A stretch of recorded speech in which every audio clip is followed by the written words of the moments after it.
goals, of course, the first goal for week 1 is that Book 101 review, to just review over that, make sure that you're familiar with the concepts that you see there, which is, of course, the major scale, chord families, and foundational chord types, and knowing the difference between which one is which and how that works.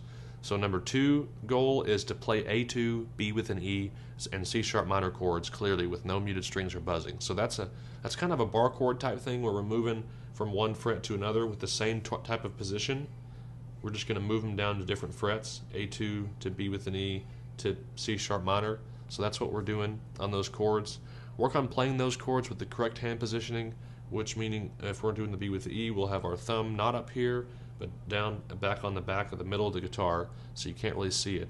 And then your fingers are going to be perpendicular to the strings once your wrist is broken. If your wrist is back like this, you're still not going to get all the way under the guitar. So we want to break that wrist, get it below the guitar, and then have our fingers that'll be perpendicular to the strings as a result of that. So we should have a little mouse hole underneath the bottom that I can put my hand in, and we have space in there, okay?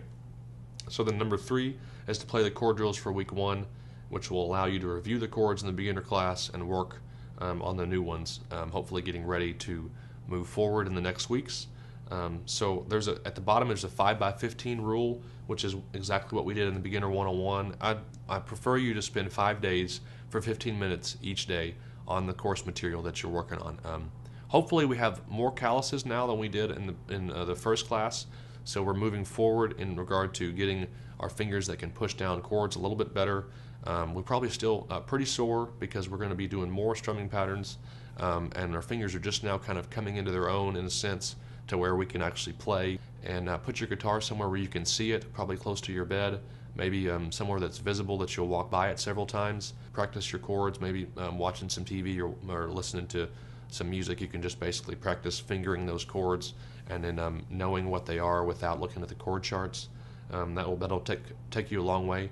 But also spend 15 minutes of good practice 5 days a week. The more you touch the guitar at different times, the better it's going to be later. So that'll be it for week 1. I'll see you next week.